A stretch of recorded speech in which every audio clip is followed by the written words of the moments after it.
আরো দুই আসন বডিগার্ড হল এই কইলা যে অমুক এত বক্তব্য দিচ্ছেন সড়ক বাজার না খালি কইলে অমুক জায়গা আপনারা তো এবারে দৌড়ে দিচ্ছে অথচ এই পার্টিও তোমরা কইছিল না এই মাটি বিক্রিও চাকরি বাজার ইয়া কই দিলা এই ঠিকান তো নেটকে মানে এই হুনিয়া হওয়া দ্বারা আমার নাটক হয়ে গেল কিন্তু কইলে আপনার লগরে আপনার বডিগার্ডে জামাইটা বাজাইয়া দিয়া আর কত দেখা যায় শুরু হয়েছে বাড়তে দেখা যায় কোনো সময় কত দেখা হইলে একজনে আর আবার বলে মা চলে ওলা পরিবেশে তৈরি আমরা মুখে আমরা ইবাদত করতাম মুখে ইবাদত করে চলতাম সাহাবায়ে কেরাম বলে কিরা চলছেন নবী আলাইহিস সালাম কিরা চলছেন বড় বড় বুজুর্গ বলে কিরা চলছেন তার জীবনী হল আমরা তালাশ করি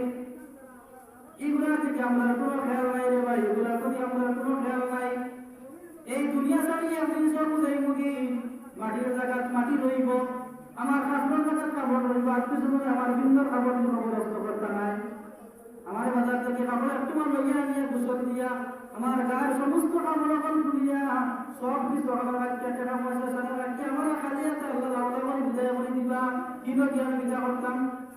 তিনজন লাগাইয়া দিয়া বলে না দুইজনকে লাগাইয়া দিল মানুষকে মনে মনে জামা লোকের কপাল দিয়ে করবো না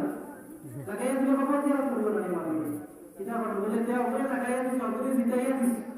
হক করে না হক বানাইছে না হক করে হক বানাইয়া দিছি এর বাকি দুইজনে একটা কথা খাই মরিয়ালে ইয়াসি ডেইলি একবার আমার খবর করলো ওরা নিতে পারে না ভাই আমার আমল আমার হিসাব আমি দিতে মুখ সামলাই আমরা মারতাম পারি না আল্লামা তকি উসমানী হাফিজাহুল্লাহ কাছে একদিন তাই বয়ান করতে তো এখন মানুষ রইল যে হুজুর এখন আমার রেডিওর বয়ান করলে এটা সওয়াব হইব তাই বলে যেহেতু তিলাওয়াত তো হিসেবে সওয়াব হইব ওখান কইছে ও কথা অনেক মানুষের মুখ থেকে সরাই এখান সারা গাঁও লইয়া বাকা তো এক মুখ থেকে আর এক মুখ হরিও গিয়া বুঝলে কিনা কইছে যেহেতু কোরআন তিলাওয়াত হিসেবে সওয়াব হইব ওখান কইছে আর এখান মাঝে এক মুখ থেকে আর এক মুখ যাইতে যেখানে অবস্থা এমন হয়েছে ইয়া দেখা যায় শেষ পর্যন্ত এক মসজিদ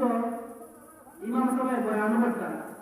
ইমাম সাহেব খান মতো যায় না আমরা কষ্ট করতে এখন হনিয়া ইয়া হইলাম কৌশল এদিন বলছি অমুক তাকে অমুক বুঝতে কথা হয়েছে আমরা এটা কই না ইমাম সাহেব দিয়া হইলো মাদ্রাসার বুঝতে পাইবা গাঁওয়ে পাইতে পাইলো কই অমুক মেসা ওখান হইলে এই ব্যাপারে আমরা মুখ কই করতাম আমরা মেসা ওখান মাথাত লাগি যাই তো অনেক জিনিস যখন শুনলাম করলাম ইমাম সাহেব যখন ওখান শুনছে দুনিয়া তাই কইলা তকি উসমানী বলে কথা হইলো কথা বুঝছেন না জাস্টিস তকি উসমানী যারা সিংহা বিচারপতি বহুত বড় এক মানুষ বিশ্বের মানে যারা এক মুক্তি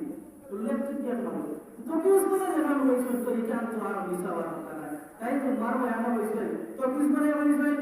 যে আল্লাহ বন্ধা রুবাইল ওয়া শুনবা তিলাওয়াত শুনবা এটা রুবাইল তিলাওয়াত শুনায় গান না সমান রুবাইল তিলাওয়াত শুনায় গান না সমান আর একজন মুসল্লি কেন আসলা টাইম তকিস করে আপনাদের কাছে বরাবর চিঠি দিচ্ছেন যে হযরতজি আমার মসজিদের ইমাম সাহেব আপনার পড়াতে একটা বর্ণনা করছেন একটা বয়ান করলাম যে আপনি কইছই কেবল মধ্যে ওয়াজ শুনলে এটা তিলাওয়াত শুনলে এটা তিলাওয়াত শুনলে কাজে বলে সমান চিন্তা করুন কথা কিটা তাদের সবাই এটা দিয়া মসজিদের মাইকুল তো লই গেছে ওরা ভাই এখন সময় কমে যায়